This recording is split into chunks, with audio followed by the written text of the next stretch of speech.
ரஜினி தைரியமாக ஜெயலலிதாவை எதிர்த்த வரலாறு இருக்குது. அவர் பிரச்சாரம் செஞ்சு ஜெயலலிதா தோக்கடித்த வரலாறு உண்டு. உங்களுக்கு அப்படி ஒரு வரலாறு உண்டா?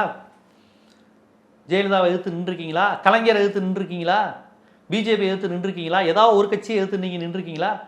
ரஜினி பாமகவை எதிர்த்து நின்னாரு, ஒரு கட்சியோட சண்டை போட்டாரு. இப்போ எல்லா கட்சியும் எதிர்த்து தனியாக தானே பிரச்சாரம் பண்றாங்க. தனித்து நிப்போம், ஆட்சி அமைப்போம் தானே ஒரு இதோட இருக்காங்க. இல்லை சொல்கிறேன், ஏன் ரஜினி பயந்துட்டாரு மிரட்டினாங்கன்னு சொன்னீங்களே, அவர் என்ன ரீசன் சொன்னார்? கொரோனா காலகட்டம், எனக்கும் உடம்பு சரியில்லை, ஸோ இந்த நேரத்தில் கூட்டம் கூட்டுறது வேணாம், நான் வந்தால் கூட்டம் கூடும். இப்போ விஜய் கூட்டம் கூடுறது ரசிக்கிறார்ல, ரஜினி வந்தாலும் கூட்டம் கூடும், ரஜினி வந்தால் இதோட கூடும், அஜித் வந்தார்னா இதோட பயங்கரமாக கூட்டம் கூடும். ஏங்க சிவகார்த்தியன் ஒரு ஜவுளி கடைக்கு வராரு தெரிஞ்சால் இந்த ஏரியாவே அந்த இடத்துக்கு போயிருங்க. யோகி பாபு இந்த தெருவில் நிற்கிறாரு தெரிஞ்சால் அந்த கூட்டமே போகும். நடிகருக்கான கூட்டம்ன்றீங்களா? அவர் அரசியல் தலைவரா தன்னை அரசியல் தலைவருக்கான கூட்டம் அவர் கிடையாது. விஜய்க்கு அரசியல் இன்னும் அரசியல் பேச்சு பேசுறாரு, சினிமா பஞ்சு டயலாக் தானே பேசுறாரு. அரசியல் பேசலையா அவருக்கு என்ன அரசியல் பேசுறாரு?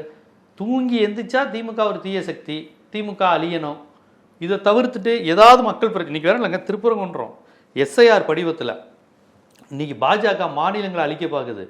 இந்துத்துவா, கிறிஸ்தவர்களுக்கு எதிரான பரப்புரை, முஸ்லீம்களுக்கு எதிரான பரப்புரை, மேற்கு வங்கத்தில் ஆட்சியவே தேர்தலே நடத்த விடாமல் பண்ணுது. எவ்வளோ நடக்குது? ஏதாவது தெரியுமா அவருக்கு? இன்னைக்கு வளைகுடா நாடுகளில் பிரச்சனை. தன்னை அமைதியா இருக்கிறனால மட்டும் தனக்கு எதுவும் தெரியாது அப்படின்றதையும் தொடர்ந்து அரசியல்வாதியா இருக்க முடியும். மக்களுக்கான பிரச்சனையை பேசணும்ல. நீங்க எந்த பிரச்சனையும் பேச மாட்டாரு, அவருக்கான பிரச்சனையும் பேச மாட்டாராம். ஜனநாயகன் பாஜக வித்து எதுவுமே பேச மாட்டாராம். இப்போ என்ன மாதிரியான கட்சி இது? இந்த கட்சி பேசுனா திமுகவை திட்டுறதுக்காக ஒரு கட்சி, அதுக்கு எதுக்கு நீங்கள் கட்சி? அதான் அதிமுகன்னு ஒரு கட்சி இருக்குல்ல. திமுகவை ஒழிப்பது ஒரு கொள்கைன்னு ஒரு கட்சி உருவாயிருக்குன்னா அது அதிமுகவில் இருக்க வேண்டியதானே. பாட்டாளி மக்கள் கட்சிக்கு ஒரு கொள்கை இருக்குது, என்னது? வகுப்பு வாரி உரிமை. விடுதலை சிறுத்தைகளுக்கு சாதி ஒழிப்பு, தமிழ் தேசியம், ஈழம். திமுகவுக்கு மாநில சுயாட்சி, தமிழ் ஈழம், தமிழர் அரசியல், இந்த மாதிரி திமுகவுக்கு.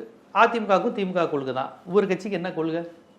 இப்படி வந்துக்கிட்டு ரஜினியோட எங்கள் தலைவர் பெருசு, கருணாநிதி ஃப்ராடு, உதயநிதியை ஒழிப்பேன், ஸ்டாலினை ஒழிப்பேன், இப்படி சொல்வதற்காகவே ஒரு கட்சி.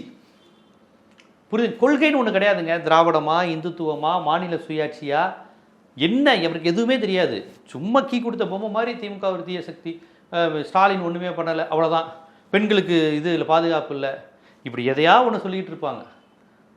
தொடர்ந்து பாதுகாப்பு இல்லாத சட்டம் ஒழுங்கு பிரச்சனைகள் தமிழகத்தில் தொடர்ந்து நடக்கிறதே நம்ம பார்த்து. சட்டம் ஒழுங்கு பிரச்சனைங்கிறது எல்லா ஆட்சியிலையும் இருக்குங்க. அதாவது தமிழ்நாடு தான் பெண்கள் பாதுகாப்பில் முதல்ல இருக்குது. நம்ம சொல்ல, மத்திய அரசு புள்ளி விவரம் சொல்லுது.